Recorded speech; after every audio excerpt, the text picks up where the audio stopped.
하기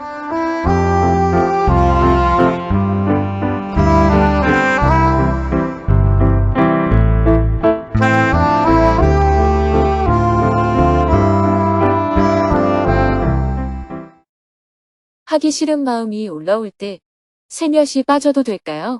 2025년 11월 16일 정토담 마스쿨 증문즉설 행복운동특별본부의 날. 안녕하세요. 오늘은 정토담 마스쿨에 입학한 외국인 수행자들을 위해 온라인으로 증문즉설을 한 후 하루 종일 행복운동특별본부의 날 행사에 참가해 대화를 나누었습니다. 스님은 새벽 수행과 명상을 마친 후 오전 7시부터 서울 정토회관 방송실에서 정토담 마스쿨 학생들과 온라인으로 증문즉설을 하며 하루를 시작했습니다. 호주, 미국, 한국, 키프로스, 독일, 영국, 캐나다 등 전 세계에서 정토담 마스쿨 수업을 듣고 있는 13명의 학생들이 온라인 공간에서 한자리에 모였습니다.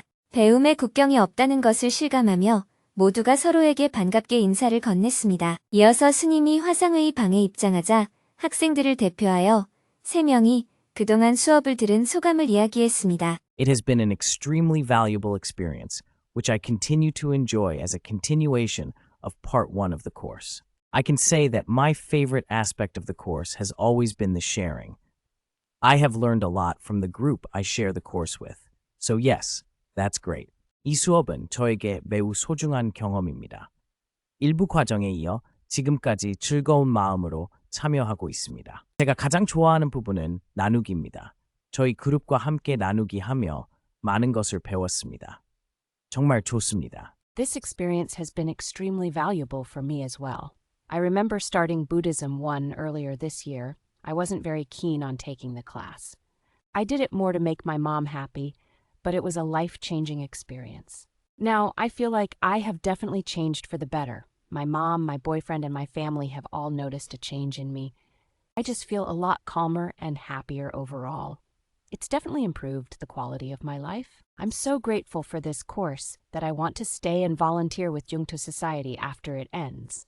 저에게도 이 수업은 매우 소중한 경험이 되고 있습니다. 올해 초 근본 불교 과정을 시작했을 때 저는 큰 열의가 없었습니다. 어쩌면 저희 엄마를 좀 기쁘게 해드리려고 수업을 들었는데 사실은 제 인생을 바꾸는 정말 중요한 경험이 되었습니다. 지금은 분명히 더 나은 방향으로 저의 삶이 변화했다고 느낍니다. 엄마, 남자친구, 가족 모두 제가 변했다고 합니다. 훨씬 차분해졌고 또 행복해졌습니다. 삶의 질이 확실히 나아졌습니다. 정토담 마스쿨에 정말 감사한 마음이 들어서 졸업한 후에도 정토회와 함께 자원봉사를 계속하고 싶습니다. At first, sharing was a bit difficult for me, but it has also been one of the highlights of the course. I got much better at expressing myself.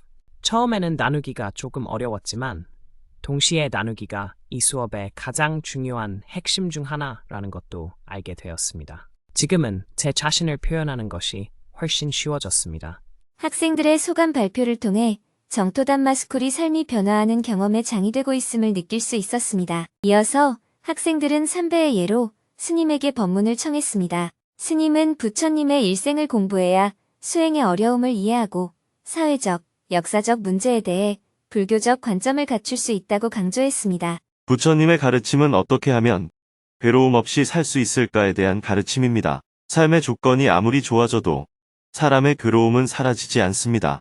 그래서 고타마 시다르타도 지금까지 살아온 이 길은 행복의 길이 아니다 하고 새로운 길을 찾았습니다. 새로운 길을 찾는 과정은 어렵습니다. 그런데 우리는 이미 발견되어 있는 그 새로운 길을 따라가는 것조차 어렵게 느낍니다. 왜냐하면 우리는 아직 내가 지금까지 살아온 삶이 행복의 길이 아니었다라는 확고한 자각이 없기 때문이에요. 그래서 조금만 힘들어도 금세 익숙했던 옛 삶으로 돌아가고 싶어지는 거예요.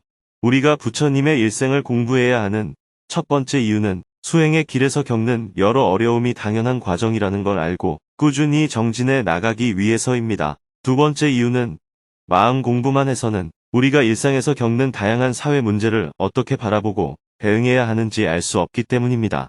부처님은 신적 존재가 아니라 사회 속에서 살았던 역사적 존재이기 때문에 당시 전쟁이나 계급 차별, 성차별, 그리고 비난과 모욕 같은 문제에 대해 어떻게 대응하셨는지를 그의 일상의 삶 속에서 배울 수 있기 때문입니다. 저 역시 개인적으로는 불교가 좋았지만 불교가 사회 문제를 외면하고 권력에 기대는 모습을 보며 큰 실망을 했습니다. 그래서 부처님은 과연 어떤 분인가 하고 부처님의 일생을 처음부터 다시 공부하게 되었습니다. 그때 비로소 사회성과 역사성을 갖춘 인간 붓다를 발견하게 되었습니다. 그래서 내가 살고 있는 이 자리에서 부처님의 본래 가르침을 회복해야겠다는 마음을 내게 되었습니다. 그러니 여러분도 부처님의 일생을 꼭 공부해야 합니다.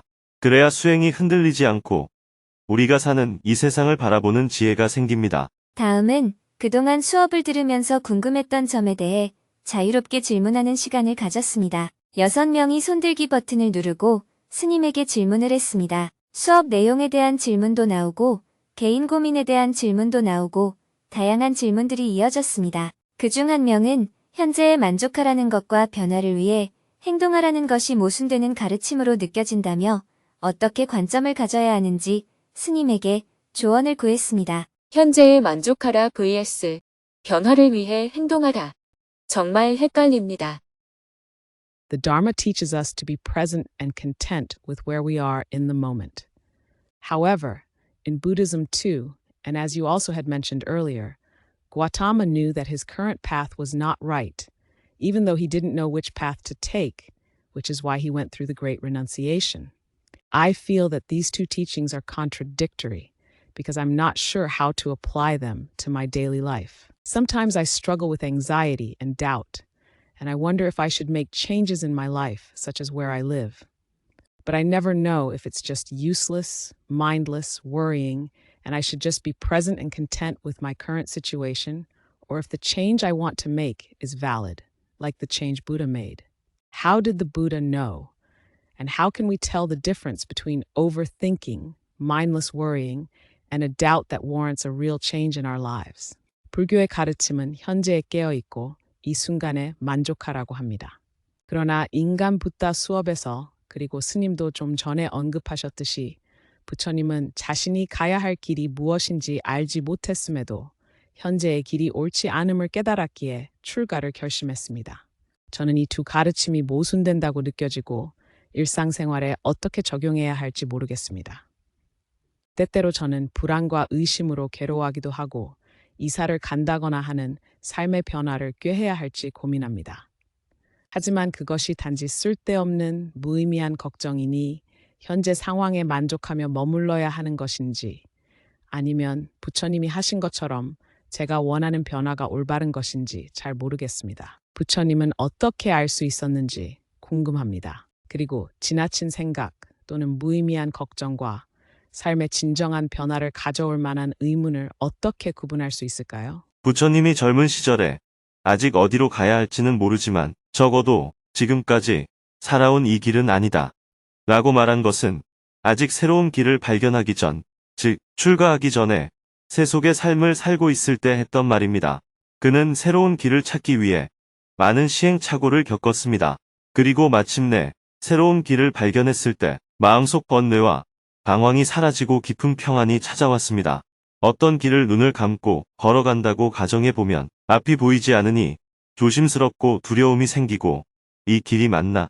하고 의심이 들 수밖에 없겠죠. 그러나 눈을 뜨는 순간 길이 훤히 보이니 망설임 없이 걸어갈 수 있게 됩니다.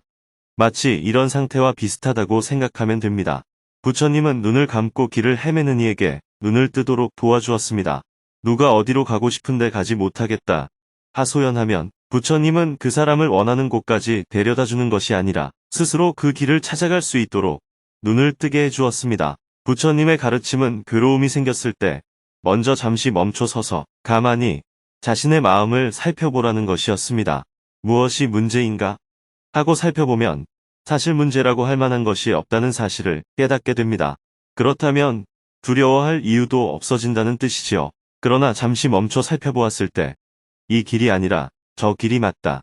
라는 생각이 분명히 든다면 그때는 가던 길을 계속 가든지 새로운 길로 방향을 바꾸든지 어느 쪽이든 두려움 없이 가면 됩니다. 그러니 첫 단계는 일단 멈추는 것입니다. 멈춰서 살펴보았을 때 문제가 없으면 그대로 가면 되고 또렷하게 방향이 보이면 그 방향으로 가면 됩니다. Your answer did make sense. We have to stop and assess whether it's actually a problem. If so, and if we decide that we need to make a change, then we can take that path.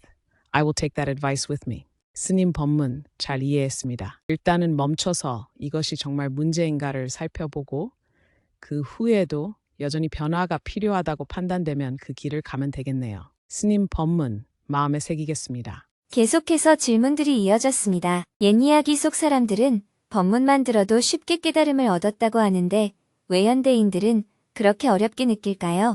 깨달음의 난이도는 시대와 사회적 환경에 따라 달라지는 것일까요? 여유로운 사람은 수행을 시작하기 쉽지만 바쁘고 부담이 많은 현대인들은 어떻게 수행을 만나 괴로움을 줄여갈 수 있을지 궁금합니다. 불법을 배우면 더 행복해지는 것은 알지만 왜 스스로 자비심이나 봉사하고 싶은 마음이 자연스럽게 싹트지 않는지 궁금합니다. 승려의 삶이 소유를 내려놓고 깊이 공부하는 박사과정과 같은 삶인지 궁금합니다.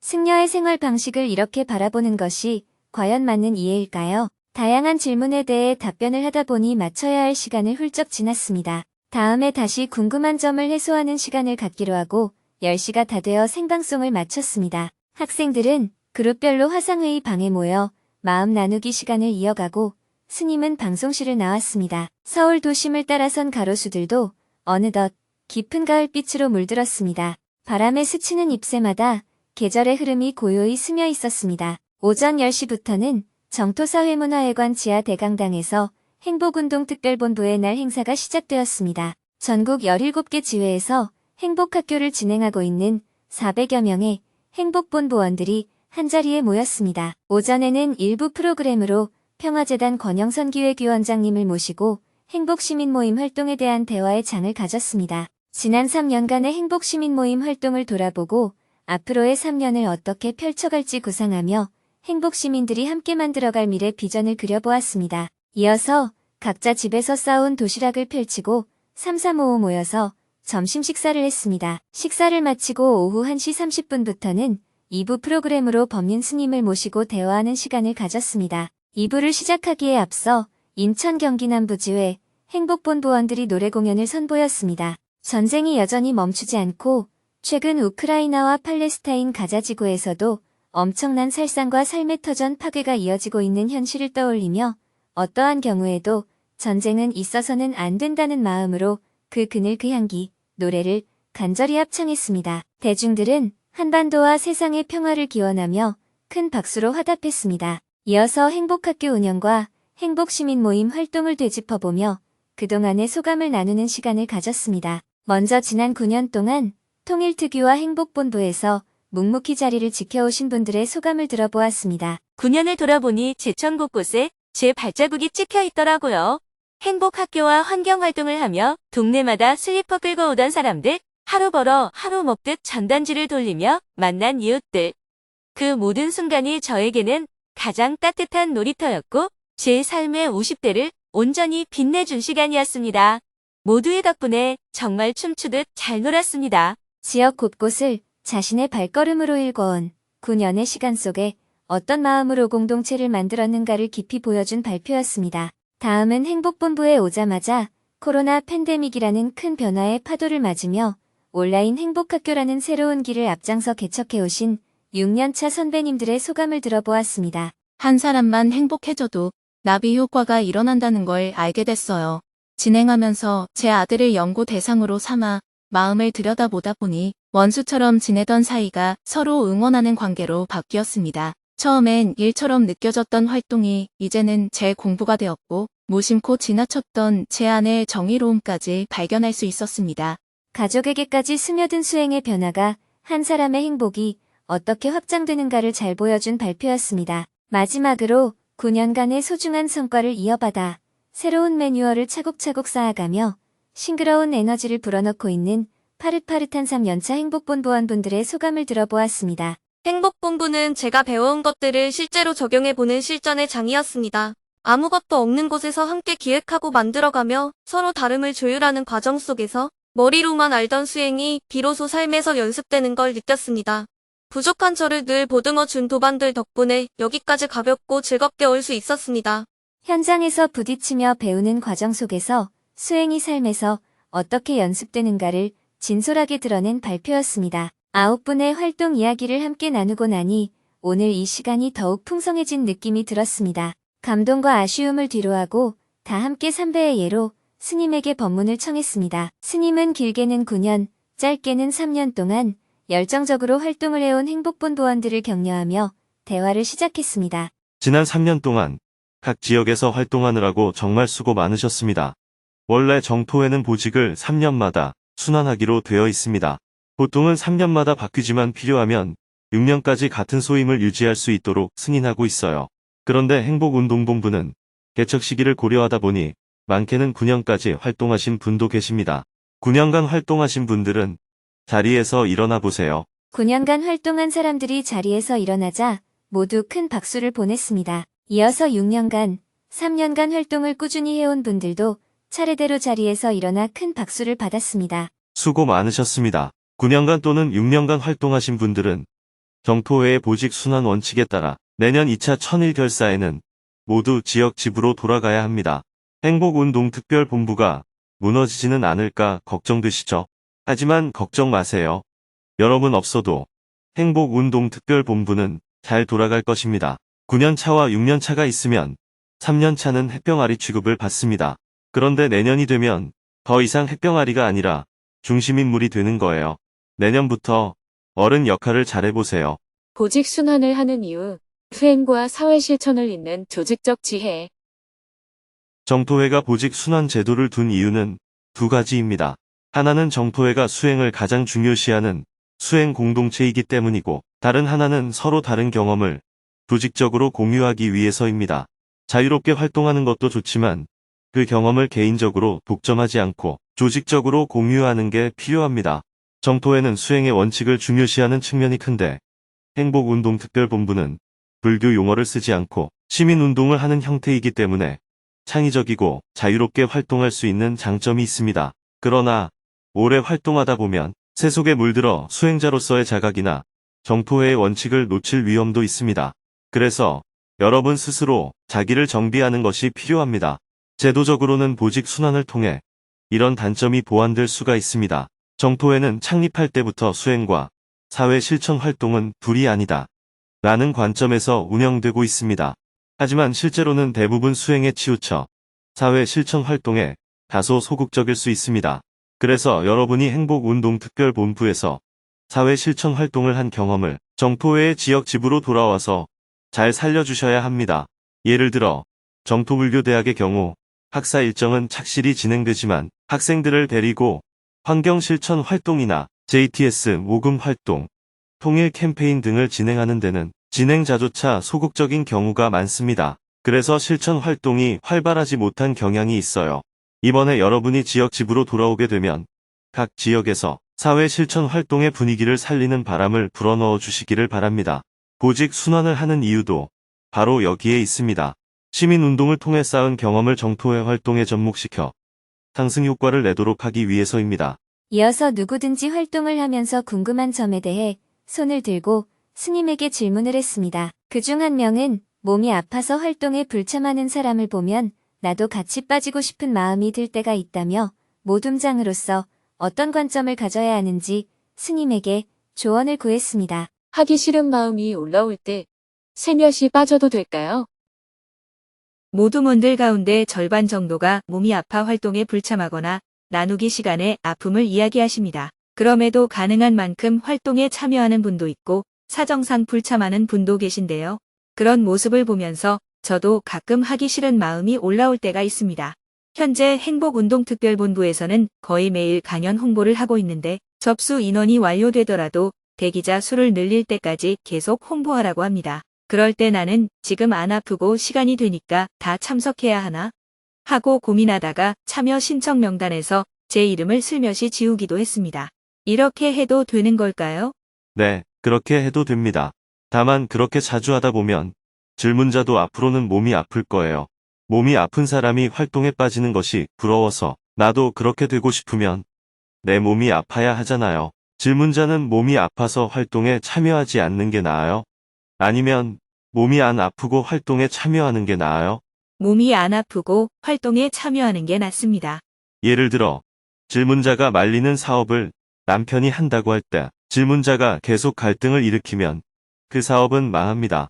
왜냐하면 사업이 망해야 질문자가 옳다는 게 증명되기 때문입니다. 만약 사업이 잘 되면 남편에게 기가 죽겠죠. 남편이 봐라. 내 말대로 하니 잘 되잖아. 라고 하면 질문자의 기가 꺾인단 말이에요. 남편의 사업이 망해야 거봐라. 내가 안 된다고 했잖아. 라고 말할 수가 있겠죠.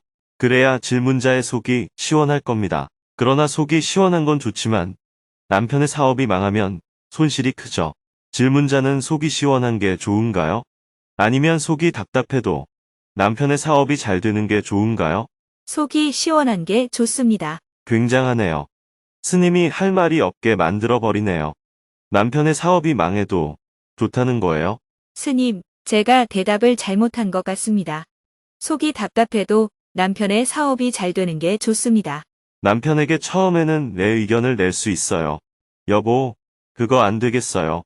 라고 이야기할 수는 있지만 남편이 해보려는 의지가 너무 강해서 말려도 소용없겠다 싶으면 그럼 해보세요. 라고 응원해 주는 게 좋아요. 계속 말리기만 하면 내 마음 속에서는 저 사업이 잘 안 되었으면 좋겠다는 염원이 점점 강해질 수 있기 때문입니다. 마찬가지로 질문자가 몸이 아픈 도반이 자꾸 결석하는 모습을 보고 나도 빠지고 싶어진다면 질문자의 염원이 아프기를 바라는 것이 됩니다. 그래서 아플 확률이 높아지는 거예요. 도반은 아파서 참석 못하는데 나는 건강하니 참여하자. 이렇게 마음을 내야 내가 몸이 아플 확률이 줄어듭니다. 옛말에 마음먹은 대로 된다. 라고 하잖아요. 무의식적인 염원이 그만큼 중요합니다. 법당에 가서 남편 사업이 잘 되게 해주세요. 라고 기도해도 속으로는 저 인간은 내 말을 안 들으니 큰일이야 라고 생각하면 오히려 속마음이 현실이 될 확률이 더욱 높아집니다. 왜냐하면 속마음은 무의식에 영향을 주어서 더 강력한 염원이 되기 때문입니다. 그래서 그런 마음으로는 차라리 기도를 안 하는 게 좋습니다. 기도 효과가 없으니까요. 그래서 도반에 대해서는 얼마나 아프면 저러시겠나 라고 긍정적으로 바라보고 건강한 내가 도반들 목까지 하겠다 라고 내가 적극적인 마음을 내야 합니다. 그래야 계속 건강해질 수가 있습니다. 잘 알겠습니다. 계속해서 질문들이 이어졌습니다. 소비 멈춤 활동을 실천하며 음식, 생필품의 기준과 욕구의 경계를 어디에 두어야 하는지 의문이 생겼습니다. 먹거리 소비는 어디까지가 기본 필요이고 어디부터가 욕구일까요? 신규 모둠장으로서 여러 역할을 게임처럼 신나게 받아들이는데 이렇게 가벼운 태도가 괜찮은지 고민입니다. 오래 성장하며 잘 쓰이기 위해 소임을 어떤 자세로 대해야 할까요? 행복운동특별본부에서의 활동 경력을 정토회에서 인정받을 수 있도록 추천제나 가산점을 주는 방안을 마련할 수 있을까요? 마을 통장직을 6년 동안 즐겁게 수행해 주민 만족도도 높았고 계속 맡아달라는 요청을 받고 있지만 내년이면 보직순환 제도에 의해 행복운동을 그만두어야 합니다. 통장 역할을 계속해야 할까요? 행복학교 참가자가 3명인데도 진행을 하는 건 인력 낭비로 느껴집니다. 인원이 더 모일 때까지 다음 달로 미루는 것은 어떨까요? 모든 질문에 답변을 하고 나니 마쳐야 할 시간이 되었습니다. 스님은 변화의 국면 속에서 우리가 만들어가야 할 새로운 시민운동의 방향을 되짚어 주었습니다. 지금 우리 사회는 여러모로 변환기에 놓여 있습니다. 혼란이라기보다는 변환의 국면을 지나고 있다고 말하는 게 더 정확하겠지요. 정토회에서 청년 페스타를 연 것도 이런 맥락에서입니다. 청년들에게 필요한 새로운 문화를 만들어 보자는 취지였습니다. 보통 이런 행사를 하면 수익이 얼마 남았는지를 기준으로 평가하지만 청년 페스타는 애초에 수익을 목표로 한 행사가 아니었습니다. 청년들이 어떤 경험을 얻었는지, 얼마나 청년들에게 기운을 북돋워 주었는지, 그 과정에서 얼마나 행복했는지가 평가 기준이었습니다. 다시 말해 자본주의적 성과 지표로 평가하지 않았다는 뜻입니다. 행복학교가 만들어가는 새로운 시민운동.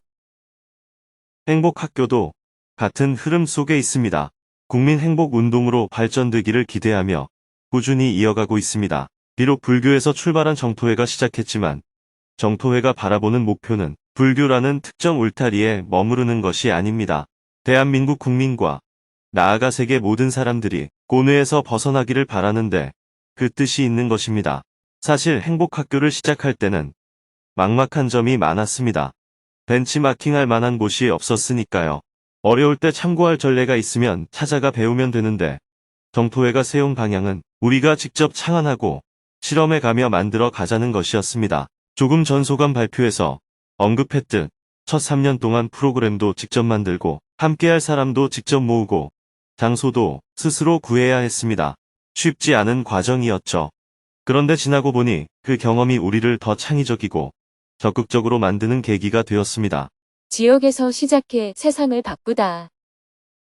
마음 공부를 하고자 하는 사람들 중에는 정토회가 불교라는 정체성 때문에 부담을 느껴 거부 반응을 일으키는 사람들이 있습니다. 그래서 불교 이름을 떼고 마음 공부를 할 수 있는 프로그램으로 만든 것이 바로 행복학교입니다. 사람들을 행복하게 하겠다라는 큰 목표는 동일하지만 정토회와 행복시민운동은 활동 방식이 조금 다릅니다. 정토회는 중심 조직과 지역 조직이 연결되는 피라미드형 조직이라면 행복시민운동은 지역 조직을 중심으로 하고 그 지역들이 수평적으로 네트워크를 이루는 방식이에요. 행복운동특별본부는 이 조직을 지원하는 역할을 하고 있고요. 행복시민들이 점점 늘어나고 이들이 중심이 되면 앞으로는 행복센터를 중심으로 한 지역 조직 그리고 각 지역 조직이 유기적으로 연결되는 전국 네트워크로 발전할 것입니다. 이는 기존에 없던 새로운 형태의 시민운동으로 가장 아래에서부터 출발하는 풀뿌리 민주주의의 실천이라고 할 수 있습니다. 스스로 마음 공부를 하며 지역에서부터 사회 변화를 이끌어가는 새로운 역사를 여러분이 지금 만들어 가고 있는 것입니다. 이런 목표를 갖고 있는 만큼 행복운동특별본부에서 활동하는 여러분들은 조금 더 자신감을 가지고 임해주면 좋겠습니다. 행복본부원들은 큰 박수로 스님의 말씀에 화답했습니다. 다음은 지난 3년을 마무리하며 감사의 마음을 전하는 시간을 가졌습니다. 먼저 나의 행복과 세상의 평화를 만들어가는 활동을 마음껏 펼쳐갈 수 있도록 대중들을 이끌어주시고 애정 어린 가르침을 주신 법륜 스님에게 감사의 마음을 담아 꽃다발을 증정했습니다. 지난 3년 동안 행복학교를 40회 넘게 진행하여 최다 진행자로 뽑힌 손정현 님이 스님에게 꽃다발을 전했습니다. 대중들은 박수와 함께 큰 목소리로 외쳤습니다. 스님, 고맙습니다. 이어서 물심양면으로 행복본부원들을 지도하고 이끌어준 평화재단 권영선 기획위원장님에게 감사의 마음을 담아 왕관과 케이크를 전달했습니다. 케이크를 받아든 권 위원장님은 행복본부원들을 다시 한번 격려했습니다. 지금은 바야흐로 격변의 시대여서 치열하게 공부하고 고민해야 되는 시대인 것 같습니다. AI가 계속 발전하게 되면 앞으로 사람에게 자동차 운전을 금지하는 시대가 올지도 모릅니다. 그래서 AI 행복학교를 개척하는 일에도 여러분들이 가열하게 앞장서 주시기를 기대해 봅니다. 여러분 모두 그동안 수고 많으셨습니다. 다음은 행복본부 운영위원들이 앞으로 나와 인사를 하고 이어서 모둠장들, 센터장들이 모두 자리에서 일어나서 인사하고 서로가 서로에게 뜨거운 박수를 보냈습니다. 다음은 지회장들, 지회법사님들이 차례대로 앞으로 나와 인사를 했습니다. 대중들은 손으로 하트 모양을 만들어 수고한 서로에게 감사의 마음을 전했습니다. 마지막으로 지원국과 활동국 구성원들이 모두 앞으로 나와 인사를 했습니다. 뜨거운 박수갈채가 쏟아졌습니다. 12월 말까지 행복학교에 5,000명을 입학하도록 하여 국민행복운동의 열기를 계속 이어갈 것을 다짐하면서 감사와 격려의 시간을 마무리했습니다. 이어서 행복운동특별본부의 담당 법사인 향상법사님이 닿는 말씀을 해주었습니다. 이렇게 자리를 가득 채워주신 모습이 참 감동입니다. 특히 그동안 맨땅에 헤딩하듯 길을 닦아오신 선배 활동가들께 다시 한번 감사드립니다. 이미 인수인계가 잘 준비되어 있으니 이제 지역집으로 가셔도 후배들이 충분히 이어서 잘 해낼 거라 믿습니다. 여러분의 경험이 2차 천일결사에서 더욱 크게 펼쳐져 지역 시민 모임이 새로운 풀뿌리 운동의 중심이 되리라 기대합니다. 모두 수고 많으셨습니다. 다음은 지난 3년간의 활동 모습을 담은 영상을 함께 보았습니다. 추억을 되새기다 보니 눈시울이 금세 붉어졌습니다. 마지막으로 오늘을 기억하며 기념사진을 함께 찍었습니다. 나의 행복, 세상의 평화. 큰 목소리로 외치며 1차 천일결사의 마지막 행복운동 특별본부의 날 행사를 모두 마쳤습니다. 정토사회문화회관을 나온 대중들은 모두 집으로 향하고 스님은 짐을 챙겨 비행기를 타기 위해 김포공항으로 향했습니다. 차로 1시간을 달려 김포공항에 도착한 후 저녁 6시 40분에 출발하는 제주행 비행기에 탑승했습니다. 그러나 비행기가 40여 분 늦게 출발하면서 9시가 넘어 제주 공항에 착륙했습니다. 공항을 나오자 정토회 회원들이 반갑게 스님을 환영해 주었습니다. 스님은 곧바로 숙소로 이동하여 짐을 푼 후 늦은 저녁 식사를 하고 하루 일과를 마무리하였습니다. 내일은 제주개발공사 초청으로 직원들을 위해 증문직설 강연을 한 후 저녁에는 서귀포시에 위치한 예술의 전당에서 행복한 대화, 증문직설 7번째 강연을 이어갈 예정입니다.